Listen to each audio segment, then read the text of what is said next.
इसलिए इसको तो साइलेंट डेथ बोलते हैं। अचानक आराम से बैठे बैठे उठेगा, आवाज़ नहीं निकल सकती। पहले स्टार्ट में नाशिया जैसे होगा, लेकिन उनको समझ नहीं आएगा, तब तक कॉन्सिक्वेंसेस बिगड़ते जाते हैं। उसका बच्चे पे तो ज़्यादा इफेक्ट होगा। ये कार्बन मोनोऑक्साइड है। सर, जब माँ बच्चे को दूध पिला रही होती है, वो कांगड़ी अगर फेरन के नीचे रखती है, उस वक्त क्या होता है कि ब्रेन पे इतना इफेक्ट पड़ जाता है, मुंह नहीं कर सकता है। ये इस ऐसी जानलेवा चीज होती है कि इंसान को मौका ही नहीं मिलता है कि वो खिड़की खोले या दरवाजा। हाँ, गैस हीटर्स को बेचने वाले जो हैं, उनको पहले उनको गाइडलाइंस बोलना चाहिए कि इतने टाइम पर आप इसको रखो। भी गाड़ियों में एसी ऑन करके सोना नहीं है, वो बहुत इंपॉर्टेंट है। और लोगों को विंटर्स में आपस में एक दूसरे से इंटरेक्ट करते रहना चाहिए। What is the fun of keeping these mobiles? आपके इतने सारे रिलेशंस होते हैं, एक दूसरे से बात करो। फोन। हमारे साथ अभी डॉक्टर जावेद इकबाल खान साहब है, जिनका हमने वक्त लिया और हम जानेंगे कि क्या है ये सफोकेशन, क्यों हम इसे स्वीट डेथ या साइलेंट डेथ कहते हैं। आपका बहुत शुक्रिया डॉक्टर साहब। क्यों हम इसे जो है ये कहते हैं कि ये एक मीठी मौत है? बिल्कुल, शुक्रिया। मैं आपको डिटेल बताने की कोशिश करूँगा। कार्बन मोनोऑक्साइड पॉइजनिंग को बिल्कुल एक स्वीट डेथ बोला जाता है, साइलेंट डेथ बोला जाता है। चूँकि जब भी एक्सपोजर हो जाता है कार्बन मोनोऑक्साइड का, तो इंसान को थोड़ा मीठा मीठा और ऐसा लगता है कि मैं आराम कर रहा हूँ। आराम करते करते अनकॉन्शियस होते होते और डेथ हो जाती है। साइलेंट डेथ हो जाती है इसलिए चूँकि बॉडी में पहले ऑक्सीजन चाहिए होती है। ऑक्सीजन को रिप्लेस करके कार्बन मोनोऑक्साइड चला जाता है। कमरे में बर्निंग जो होती है, जब तो वो कार्बन मोनोऑक्साइड रिलीज होती है। तो कार्बन मोनोऑक्साइड का जो एफिनिटी है ब्लड के साथ ज़्यादा है, तो वो रिप्लेस करती है और वहाँ पे अटैच नहीं होने देती कार्बन मोनोऑक्साइड को। तो टिश्यूज़ में, बॉडी में, हर जगह जगह पे वहाँ पे कार्बन मोनोऑक्साइड एक्यूमुलेट हो जाती है, ब्रेन में एक्यूमुलेट हो जाती है। मोस्टली इसके जो इफेक्ट हैं, सीएनएस पे जब इफेक्ट होता है, ड्राउजीनेस, बेहोशी जैसे, पहले स्टार्ट में नाशिया जैसे होगा, लेकिन उनको समझ नहीं आएगा, तब तक कॉन्सिक्वेंसेस बिगड़ते जाते हैं। एंड यू विल सी, जैसे आपने नोट किया कि आप 5 लोगों का इस तरीके से एक्सीडेंट्स हुआ, they died because of asphyxiation to the carbon monoxide. क्योंकि अनफॉर्चुनेटली आज हार्श चिल्ला कलान है। आप देखो, सूरज की लाइट आपको नज़र नहीं आएगी, सूरज को गुम हो गया है सूरज। विंटर्स में चिल्ला कलान में, खासकर जब 21 दिसंबर के बाद छोटे दिन होते हैं, बड़ी रातें होती हैं, ठंड बहुत है, -8.6 डिग्री टेम्परेचर भी पहुंचा। आप देखिए, उस टेम्परेचर में हर एक शख्स, माँ बाप, भाई बहन, सभी चाहते हैं बच्चे खुश रहें, बच्चे गर्म रहें, एनवायरनमेंट ठीक रहे। कोई कोई नए मकान बना रहे होते हैं, कई का कच्चे हाउसेस होते हैं। तो अनफॉर्चुनेटली खुशी से के मारे वो जाते हैं, सोचते हैं आज हमने जी गैस हीटर लाऊंगा। तो अब सब स्टैंडर्ड गैस हीटर अगर आ गया उनके घर में, आप देखिए खुशी के बदले कितना गम में तब्दील कैसे हो जाता है। तो अनफॉर्चुनेटली क्या होता है कि वो लाते हैं सब स्टैंडर्ड गैस हीटर्स लाते हैं। हाँ, गैस हीटर्स को बेचने वाले जो हैं, उनको पहले उनको गाइडलाइंस बोलना चाहिए कि इतने टाइम पर आप इसको रखो। हाँ, आप देखिए, ये कंसेप्ट एजुकेटेड लोगों में भी नहीं है। कार्बन मोनोऑक्साइड डिटेक्टर्स इस रूम में, पहले स्टार्ट में मान लो अगर हमने गैस हीटर लगाया, पहले 15-20 मिनट के लिए ठीक है, उसके बाद अचानक ये कार्बन मोनोऑक्साइड रिलीज हो जाती है और विद द रिजल्ट ये कॉन्सिक्वेंस हो जाते हैं। सब स्टैंडर्ड गैस हीटर्स जो हैं वो ज़्यादा प्रॉब्लम करते हैं। और ये जो मीटर्स जो हैं, खासकर डिटेक्टर्स, अब मैंने आपको बताऊंगा कि रिसेंट जो हीटर्स आए हैं उनमें कार्बन मोनोऑक्साइड डिटेक्टर्स ऑटोमेटिकली है। देखिए, हमें रूम का टेम्परेचर तकरीबन 25 डिग्री टेम्परेचर रखना चाहिए, वो तो थोड़ा अच्छा ज़्यादा है, उससे ज़्यादा नहीं करने की ज़रूरत है। क्यों? मिनिमम भी काफ़ी है। तो जब टेम्परेचर ऊपर चला जाता है, वो ऑटोमेटिकली वो गैस हीटर्स बंद हो जाते हैं। सो इंटरेस्टिंगली, अगर कार्बन मोनोऑक्साइड का डिटेक्टर का कंसेप्ट पब्लिक में आपके मीडिया के थ्रू जाता रहेगा, हर जगह पे, हर रूम में ये चीज़ें होती रहेंगी, तो एक्सीडेंटल डेथ्स जो होती हैं कार्बन मोनोऑक्साइड पॉइजनिंग से कम हो सकती है। बिल्कुल। तो क्या डॉक्टर साहब आपका कहना है कि ये इस ऐसी जानलेवा चीज होती है कि इंसान को मौका ही नहीं मिलता है कि वो खिड़की खोले या दरवाजा, क्योंकि कल जो हमने तस्वीरें देखी थी उसमें ऐसा लग रहा था कि जो आदमी था वो अटेम्प्ट कर रहा था दरवाजा खोलने का, पर उससे वो खुला नहीं होगा। एग्जैक्टली, उनको कुछ ताकत नहीं रहती है, बिल्कुल वो ब्रेन पे इतना इफेक्ट पड़ जाता है, मूव नहीं कर सकता है। और इसीलिए इसको तो साइलेंट डेथ बोलते हैं। अचानक आराम से बैठे बैठे उठेगा, आवाज़ नहीं निकल सकती है। हाँ, इसमें तो गाइडलाइंस ये है, जो ही ऐसा कोई फील हो जाए तो इमीडिएटली कोशिश ये करनी है दरवाजे का कुछ पीप, कुछ रास्ता, कुछ एग्जिट, एंट्री वगैरह उसको खोला जाए, वहाँ तक पहुँचो, वहाँ तक अगर चला सके तो चला सको। खुदा नख्वास्ता अगर पहुँच जाते वो तो शायद बच सकते थे। कुछ एक आदमी आल दो ये जो कार्बन मोनोऑक्साइड इतना जहरीला है कि जब तक आप हॉस्पिटल में पहुँचोगे तब तक डेथ हो जाती है, क्योंकि डिपेंड करता है माइल्ड, मॉडरेट एंड सीवियरिटी पे डिपेंड करता है। तो एग्जैक्टली वो लोग वहाँ तक खिड़की तक नहीं पहुँच सके होंगे क्योंकि इंटॉक्सिकेशन ज़्यादा हो चुकी होगी। तो कितने चांसेस हैं इसमें एक इंसान के बचने के, और क्या ये डिपेंड करता है कि माइनर की बॉडी पे कैसा इफेक्ट होगा, जो अडल्ट होगा उसकी बॉडी पे? एग्जैक्टली माइनस पे तो ज़्यादा इफेक्ट होगा।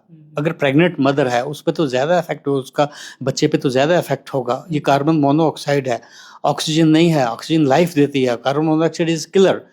एग्जैक्टली वो बिल्कुल गलत चीज़ है, वो चांस ही नहीं मिलेगा। हाँ, बिल्कुल डिपेंड करता है एक्सपोजर कितना हुआ है, कितना टाइम, ड्यूरेशन कितना है। मैं आपको ये बताना चाहूँगा इम्पॉर्टेंटली, एवं खाली गैस हीटर्स के अलावा भी गैसोलीन्स वगैरह, लोग गाड़ियों के अंदर बैठते हैं, सोचते हैं आज बहुत ठंड है, मैं गाड़ी का हीटर ऑन कर लेता हूँ, और करते करते वो सो जाते हैं। विद रिजल्ट वहाँ पे गैसोलीन से जब वो कार्बन मोनोऑक्साइड रिलीज होता है, अर्ली मॉर्निंग कॉन्सिक्वेंसेस डिफरेंट होते हैं। सो कभी भी दरवाज़ा खुला रखना चाहिए, खासकर कभी भी गाड़ियों में एसी ऑन करके सोना नहीं है, वो बहुत इंपॉर्टेंट है। खासकर जब माँ बच्चे को दूध पिला रही होती है, वो कांगड़ी अगर फेरन के नीचे रखती है, उस वक्त क्या होता है कि अचानक वही कार्बन मोनोऑक्साइड, हालांकि कांगड़ी सेफ है, लेकिन कांगड़ी से कार्बन मोनोऑक्साइड रिलीज होगा। जब वो रिलीज होता है बच्चे को फेरन के नीचे डेथ हो सकती है। तो ऐसे अनकॉन्शियसनेस के बच्चे देखे गए, तो उनको हमारे पेडियाट्रिशियंस वगैरह में एक रिव्यू देख रहा था, बिल्कुल दिस नॉट फेयर। बच्चों को जब दूध पिलाए माँ, तो उस टाइम कांगड़ी का इस्तेमाल ना करें, वाटर बोतल वगैरह रख सकते हैं। अल्टरनेटिव्स बहुत सारे हैं, अब डिपेंड करता है। कुछ लोग एसीज यूज़ करते हैं, एसी सेफ हैं, आपका ब्लोवर ठीक है, रूम हीटर्स ठीक हैं, इलेक्ट्रिसिटी वाले हीटर्स ठीक हैं। तो लेकिन ये गैस हीटर्स वगैरह ये जो they are killers unless used judiciously. कितने घंटे, कितना टाइम यूज़ करना है, और डोर्स को एरिएशन होना चाहिए, आमदोरफ्त कमरे में रखना चाहिए, और लोगों को विंटर्स में आपस में एक दूसरे से इंटरेक्ट करते रहना चाहिए। What is the fun of keeping these mobiles? आपके इतने सारे रिलेशंस होते हैं, एक दूसरे से बात करो, फोन पे पूछो क्या हो रहा है, क्या खा रहे हो, अभी कितना टेम्परेचर आपके रूम में, ज़्यादा गर्मी तो नहीं है, ज़्यादा ठंड तो नहीं है। ज़्यादा ठंड से होगा शू वगैरह हो जाएगा, कानों पे जहाँ जख्में लग जाती हैं, नाक पे जख्में लग जाती हैं, ज़्यादा से ज़्यादा इतना कुछ होगा।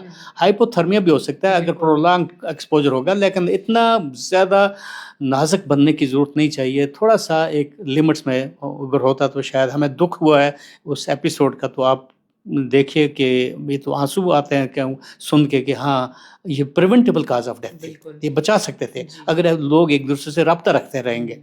I don't know लोग why not communicating, why not taking the advantage of mobiles in a positive way. WhatsApp groups, Facebook groups भी ठीक हैं, लेकिन टॉक करना चाहिए, डिस्कस करना चाहिए। खासकर बूढ़े बुजुर्ग लोगों से बातें करते रहना चाहिए, उनका डिप्रेशन खत्म होता है।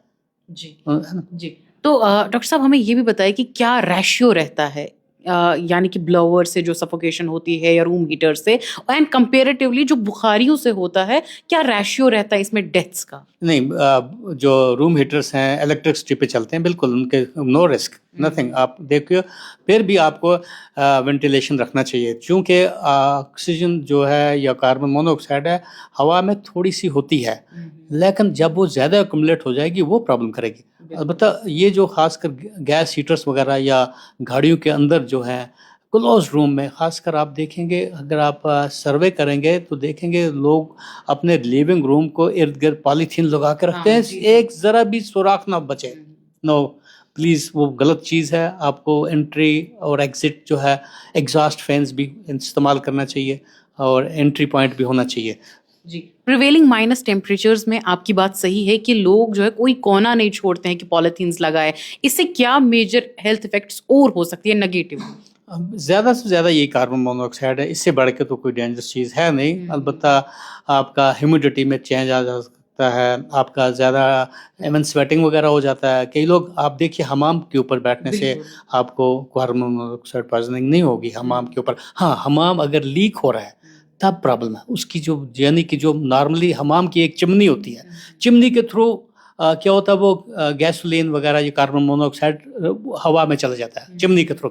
लेकिन अगर आपका हमाम लीक है तो वहाँ से अगर ऑक्सीजन या कार्बन मोनोऑक्साइड वहाँ से लीक हो रहा है, फ्यूम्स आल्दो रेयर है, तो वो भी डेथ हो सकती है, वहाँ से भी प्रॉब्लम हो सकती है।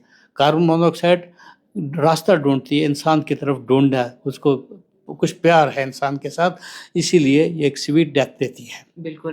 डॉक्टर साहब, आपने देखा होगा कि बड़े बुजुर्ग या आज छोटे बच्चे भी जब कांगड़ियां अपने पास ले जाते हैं, फिर उनकी थाइज में वो निशान जैसे पड़ जाते हैं, तो ये कितना ज्यादा जो है नेगेटिव इम्पैक्ट? बिल्कुल, जब मैं एक जूनियर मोस्ट डॉक्टर था, मैं उसको बोलते हैं एक्सटर्नशिप कर रहा था, मैंने पहला केस देखा था, कांगड़ी कैंसर देखा था।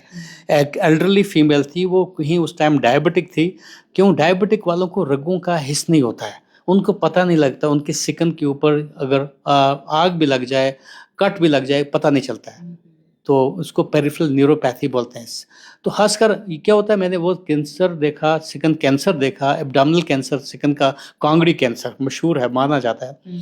इस तरीके से लोग ज़्यादा अटैचमेंट कांगड़ियों के साथ जब रखते हैं तो बिल्कुल बर्न्स हो सकते हैं, एक्सीडेंट्स तो हैं, आग लगना ज़्यादा आप नोट करेंगे विंटर्स में, मकानों को, घरों को आग विंटर्स में एक्सीडेंटल जो होते हैं ना, वो विंटर्स में ज़्यादा होते हैं, फायर्स तकरीबन ज़्यादा होते हैं, समर्स में तकरीबन कम होते हैं। तो इस तरीके से वो बर्न्स जो है, रेडनेस वगैरह हो जाती है, आल्दो वो हील हो जाती है, डेंजरस नहीं है, इतना पैनिक नहीं होना चाहिए, लेकिन एक बैरियर रखना चाहिए, कपड़े ज़्यादा लगा लो, ज़्यादा लेयर्स ऑफ कपड़े लगाओ, और कांगड़ी वगैरह का मिनिमाइज यूज़ करना चाहिए, और साइंटिफिक तरीके से चलो, दैट्स गुड। हमारी पहचान है कांगड़ी, दैट्स वंडरफुल, अदरवाइज लेकिन इसको तरीके से चलाना। बिल्कुल।